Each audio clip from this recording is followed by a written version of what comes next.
Welcome to biology world. I am Priyanka Shoran. पिछली video में हम लोगों ने +1 का first chapter living world start किया था। उसमें हम लोगों ने पढ़ा कि लिविंग ऑर्गेनिज्म के दो कैरेक्टर्स हैं, characteristic features and the defining features. और डिफाइनिंग फीचर्स में हमने एक defining feature that is growth, उसको डिस्कस कर लिया था कि ग्रोथ या सिंपल ग्रोथ या एक्सटर्नल और इंटरनल ग्रोथ कौन सा डिफाइनिंग फीचर है। तो growth is a simple feature जो लिविंग और नॉन लिविंग दोनों में पाया जाता है, लेकिन internal growth that is present only in the living organism and internal growth is a defining feature. आज इस वीडियो में हम लोग लिविंग ऑर्गेनिजम्स के जो दूसरे डिफाइनिंग फीचर्स हैं उनको डिस्कस करेंगे। So let's start. The second feature of the living organism that is defining is metabolism. क्या होता है मेटाबॉलिज्म? जिसमें जैसे कि डाइजेशन, सर्कुलेशन, रेस्पिरेशन, ये सारे प्रोसेसेस हम लोगों ने 10th क्लास में पढ़े थे। तो जितने भी प्रोसेसेस उनमें केमिकल रिएक्शंस जो हो रही हैं उन सबको मिला के हम कहते हैं मेटाबॉलिज्म। एक लिविंग ऑर्गेनिज्म की बॉडी में जो भी प्रोसेस हो रहा है, चाहे अमीनो एसिड्स आपस में मिलकर प्रोटीन्स बना रहे हैं, चाहे इमल्सिफिकेशन हो रही है फैट की, ठीक है, या फिर कार्बोहाइड्रेट्स ब्रेक डाउन हो रहे हैं, तो ये क्या है? These all are the chemical reactions.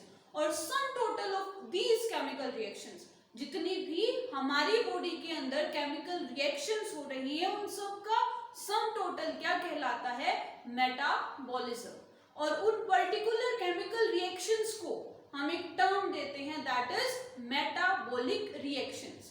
ठीक है, तो पूरा प्रोसेस हो गया मेटाबॉलिज्म, लेकिन जो रिएक्शंस हैं वो क्या कहलाएंगी? They are known as the metabolic reactions. Metabolic reactions दो तरह की होती हैं। कौन कौन सी? That is anabolic and catabolic.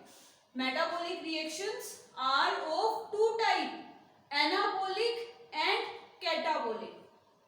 Anabolic reactions क्या है? The complex material is synthesised from the simple one. मतलब एक बहुत बड़ा कॉम्प्लेक्स लार्ज मॉलिक्यूल बनेगा। किससे? छोटे छोटे मॉलिक्यूल से।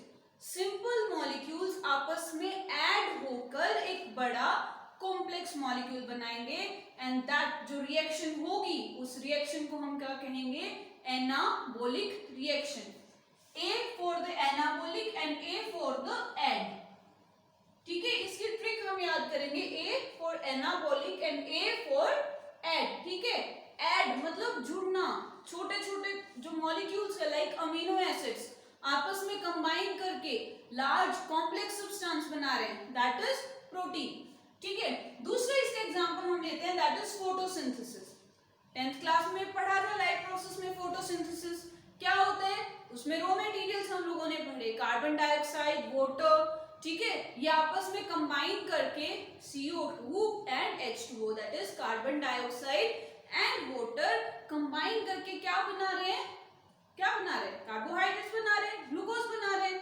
सो यहाँ पर क्या हो रहा है? दो मॉलिक्यूल्स आपस में ऐड हो रहे हैं और एक लार्ज कॉम्प्लेक्स सब्सटेंस बना रहे हैं।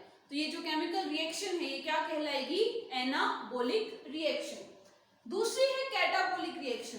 उल्टा, जो एनाबॉलिक पढ़ा था उसका उल्टा है। यहाँ पे छोटे छोटे मॉलिक्यूल्स आपस में मिलकर लार्ज कॉम्प्लेक्स बना रहे, ठीक है, कॉम्प्लेक्स सब्सटेंस बना रहे। एंड ये कैटाबॉलिक में क्या होगा? जो कॉम्प्लेक्स मॉलिक्यूल है वो टूट जाएगा, ब्रेक डाउन हो जाएगा और उस कॉम्प्लेक्स मॉलिक्यूल से छोटे छोटे मॉलिक्यूल्स बनेंगे, ठीक है, सिंपल मॉलिक्यूल्स बनेंगे। और वो रिएक्शन क्या कहलाती है? Catabolic reaction. That is breakdown of complex material into simpler one. Example cellular respiration, जहां पे क्या होगा? ग्लूकोज है वो ब्रेक डाउन हो जाएगा, कार्बन डाइऑक्साइड है, वाटर। ठीक है, सो मेटाबॉलिज्म क्या नॉन लिविंग ऑर्गेनिजम्स में पाया जाता है? नहीं मिलता। किस में मिलता है? लिविंग ऑर्गेनिज्म में। तो क्या मेटाबॉलिज्म में कोई एक्सेप्शन है कि भाई बैक्टीरिया में नहीं होता, वायरस में नहीं होता, या ह्यूमंस में होता है, किसी और एनिमल्स में नहीं होता? Is it? नो। मेटाबॉलिज्म हर एक लिविंग ऑर्गेनिज्म में पाया जाता है। So metabolism is a defining feature. Second is the consciousness. मतलब ऐसे किसी भी एक्सटर्नल स्टिमुलस का मतलब क्या है, चेंज इन द इन्वायरमेंट, ठीक है, उसको सेंस करना और उसके अगेंस्ट एक रिस्पॉन्स देना, that is the consciousness. Temperature change हो रहा है, बॉडी में शिवरिंग हो रही है, ठीक है, बहुत कम टेम्परेचर हो गया, बॉडी शिवरिंग करने लगेगी, so that to produce heat. बहुत ज्यादा गर्मी होगी, बॉडी स्वेटिंग करनी शुरू कर जाते हैं, मतलब बाहर इन्वायरमेंट में जो चेंज होगा उस चेंज पे हम लोग रिस्पॉन्ड कर रहे हैं, that is the consciousness. If we are talking about the human beings, तो ह्यूमन बींग्स इकलौते ऐसे एनिमल है जिसमें सेल्फ कॉन्शियसनेस होती है, ठीक है। तो कॉन्शियसनेस किसमें पाई जाती है, सिर्फ और सिर्फ लिविंग ऑर्गेनिजम्स में। अब यहाँ पे कहोगे मैम एक बंदा कोमा में गया हुआ है, एक पर्सन है, ठीक है, ब्रेन डेड है, कोमा में है, तो वो तो कोई भी कॉन्शियसनेस शो नहीं कर रहा, उसमें तो सेल्फ कॉन्शियसनेस है ही नहीं। तो अब कॉन्शियसनेस में तो एक्सेप्शन आ गई ना, तो हम कहेंगे नहीं, क्यों, बिकॉज वो रिस्पॉन्ड कर रहा है, वो केमिकल्स को, वो दवाइयों को रिस्पॉन्ड कर रहा है और कुछ टाइम के बाद वो ठीक हो जाएगा। So consciousness is also a defining feature of living organism. Next आता है cellular organization, that is arrangement of cell. Simple cell भी हो सकती है, like in the unicellular cell का एग्रीगेशन भी हो सकता है, टिश्यू भी हो सकता है, ऑर्गन भी हो सकता है और ऑर्गन सिस्टम भी हो सकता है। तो जो अरेंजमेंट है, अगर लिविंग बोल दिया मतलब उसमें सेल से लेकर ऑर्गन सिस्टम तक कुछ ना कुछ ऑर्गेनाइजेशन जरूर मिलेगी, and that is known as the cellular organization. So cellular organization is also a defining feature, ठीक है। नेक्स्ट इज द होम्योस्टेसिस, बहुत इंपॉर्टेंट, बहुत ही इंपॉर्टेंट डिफाइनिंग फीचर है। मतलब क्या है होम्योस्टेसिस का, that is the maintenance of constancy in the internal condition, that is the steady state, ठीक है, एकदम से नॉर्मल जो कांस्टेंट इंटरनल कंडीशंस रहती हैं किसके अंदर, लिविंग ऑर्गेनिजम्स में। So that is known as the, that condition is known as the homeostasis. इसमें दो टाइप के ऑर्गेनिजम्स पाए जाते हैं, एक होते हैं कोल्ड ब्लडेड, दूसरे होते हैं वार्म ब्लडेड।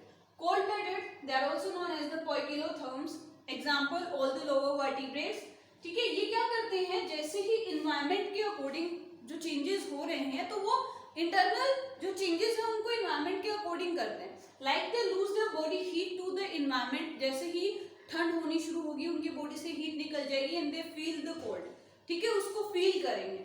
और इस कंडीशन को कहते हैं, इस ऑर्गेनिजम्स को कहते हैं इक्टोथर्म।